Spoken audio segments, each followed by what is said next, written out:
Hello, അത്താഴ പട്ടിണിക്കാരുണ്ടോ? അത്താഴ പട്ടിണിക്കാരുണ്ടോ? അത്താഴ പട്ടിണിക്കാരുണ്ടോ? അങ്ങനെ കേട്ടിട്ടില്ലേ നിങ്ങൾ? പണ്ടത്തെ വലിയ തമ്പ്രാക്കന്മാരെ വീട്ടിൽ നിന്നൊക്കെ പുറത്ത് ആരെങ്കിലും ഉണ്ടാവും. അപ്പം അങ്ങനെ ഇവർ വിളിച്ചു കഴിയുമ്പത്തേനും ആരെങ്കിലും കണ്ട അവർക്ക് അത്താഴം കൊടുക്കും. ഞാൻ അങ്ങനെയൊന്നും പറഞ്ഞല്ല, വെറുതെ ചുമ്മാ എനിക്കത് ഓർമ്മ വന്നു.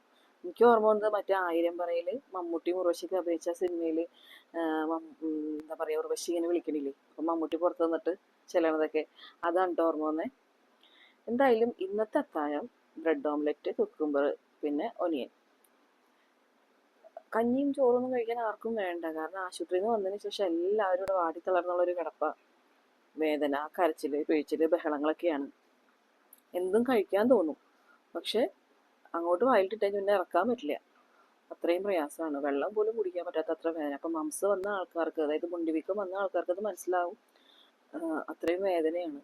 അപ്പോൾ ഭക്ഷണമൊന്നും കഴിക്കാനോ പിന്നെ ഇങ്ങനെ നമുക്ക് ചവച്ചരച്ച് കഴിക്കാനോ ഒന്നും പറ്റില്ല, ബുദ്ധിമുട്ടാണ്. നന്നായിട്ട് ജ്യൂസൊക്കെ കുടിക്കുക, അതുപോലെ നല്ലോണം റെസ്റ്റ് എടുക്കുക. ഇതൊക്കെയാണ് ഇതിനുള്ള പ്രതിവിധികൾ. പുളിയുള്ളത് കഴിക്കാതിരിക്കുക.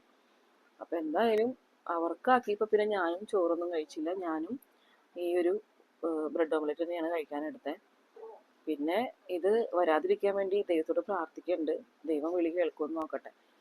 വന്നു കഴിഞ്ഞാലുള്ള അനുഭവം, പനി മറ്റുള്ളത് വന്നു കഴിഞ്ഞാൽ നമുക്ക് പിന്നെ ഇങ്ങനെയെങ്കിലൊക്കെ സഹിക്കാൻ നിൽക്കാം. ഈ മുണ്ടിവീക്കം എനിക്ക് പിള്ളേർക്ക് വന്ന ഒരു വേദനിക്കുന്ന കാണുമ്പോൾ തന്നെ പേടിയാണ്. കാരണം അത് വന്നു കഴിഞ്ഞാൽ പിന്നെ നമുക്ക് അനങ്ങാൻ പറ്റാത്ത പോലത്തെ അവസ്ഥയായിരിക്കും. അപ്പോൾ ഈ ബ്രെഡ് ഓംലെറ്റിൻ്റെ കൂടെ കഴിക്കാൻ വേണ്ടിയിട്ട് ജ്യൂസ് ആക്കിയത് ഞങ്ങൾ വാട്ടർമെലനും പിന്നെ പാഷൻ ഫ്രൂട്ടാണ് കേട്ടോ. അപ്പോൾ നല്ല ടേസ്റ്റ് ഉണ്ടായിരുന്നു, കുഴപ്പമില്ല. എല്ലാവർക്കും ഇഷ്ടപ്പെടുമെന്ന് അറിയില്ല, രണ്ടിൻ്റെയും കൂടി ഒരു ഫ്ലേവർ വരുമ്പോഴത്തേനും. ഞങ്ങൾക്ക് ഇഷ്ടപ്പെട്ടു, കുഴപ്പമൊന്നും ഉണ്ടായിരുന്നില്ല. അപ്പോൾ ഇനി ഈ വീഡിയോ കാണുന്നവർ ആരെങ്കിലും സബ്സ്ക്രൈബ് ചെയ്യാത്തവരുണ്ടെങ്കിൽ സപ്പോർട്ട് ചെയ്യണം കേട്ടോ. സബ്സ്ക്രൈബ് ചെയ്തിട്ട് അതുപോലെ കമൻറ്റും പിന്നെ ലൈക്കൊക്കെ തരണേ. ലൈക്ക് തരാൻ മറക്കല്ലേ. അപ്പോൾ നല്ലൊരു വീഡിയോ ആയിട്ട് നമുക്ക് വരാം. പിന്നെ ഈ മംസിനെ കുറിച്ച് അറിയാനായിട്ട് ആഗ്രഹമുള്ളവരുണ്ടെങ്കിൽ ഒന്ന് കമൻറ്റിൽ പറയണേ. ഞാനൊരു വീഡിയോ ആയിട്ട് ഇടാട്ടോ.